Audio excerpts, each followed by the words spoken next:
Hey, what's up, Brady? Welcome to episode number 154 here on season 1. And today we are talking about paying bills on Chime.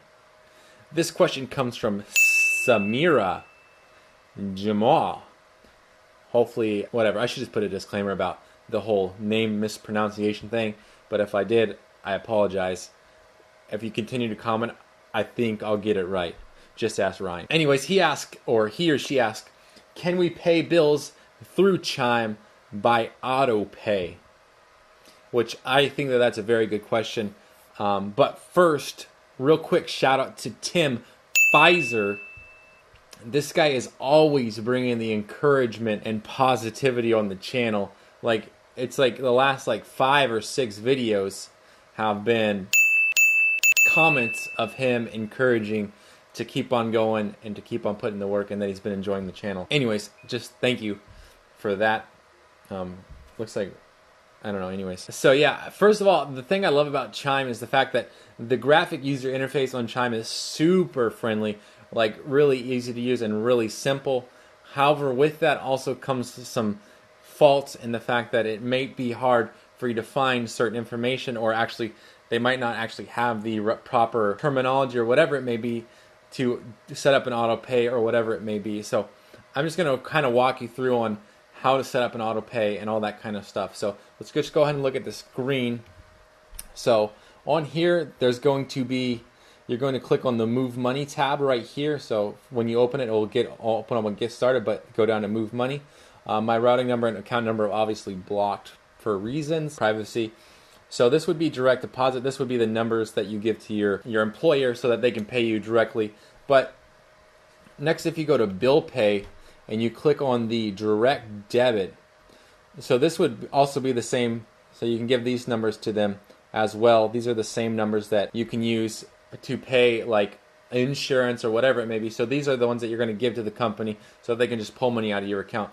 The second option would be, while you can't do an auto check, Chime checkbook right here, but you can send checks if you want to, or you can also do transfers where you can transfer funds between accounts as well. But the other option, so the way to auto payments that I've seen is where you give out your routing number and your account number, and then they pull money out of your actual debit account.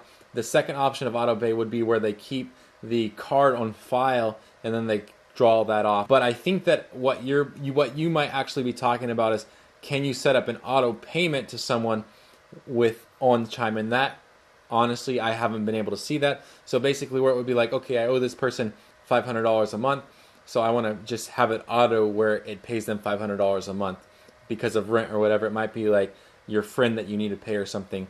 So that's going to be pretty hard to get that set up. You are going to just honestly have to do that, go in there once a month to get that set up. Pretty much that's it. So this is going to be a real short video, but that's the simple and easy way to do it. You're going to log into Chime. You can either do it on your desktop computer. I just prefer it because, I don't know, that's just, for me, it's just easier. But on the mobile, it's the same place as well. Click on either direct deposit is going to have your account number plus your routing number. That's all you need to provide to the company for them to pull money out of there, or in other cases, you might just have to give your debit card information, and then they can just charge that debit card every single month.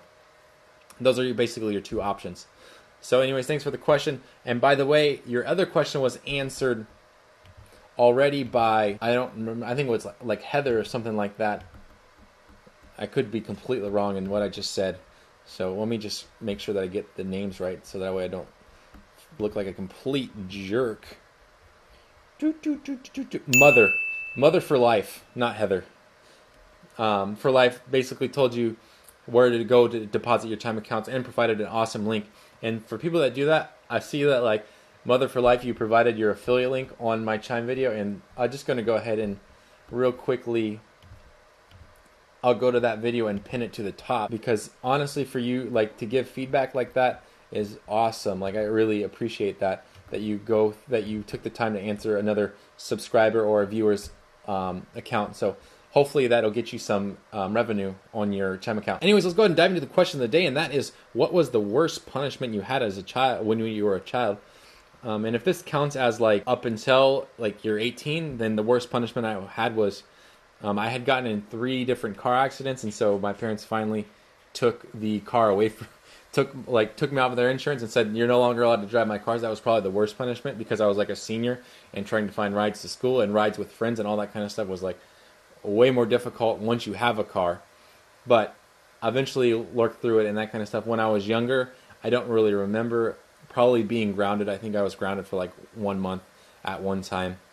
But other than that, I didn't really think I had that hard of a childhood as far as punishment went. Anyways, if you guys have any questions regarding Stash, Acorns, or Robinhood, as well as general investing advice, business, Etsy, or coaching, feel free to post those questions down below, and I'll try my best to get them on the next episode. And until next time, don't forget to subscribe up here and check out what is Chime. And then check out this other video right here. And as always, thank you for watching. I really appreciate it.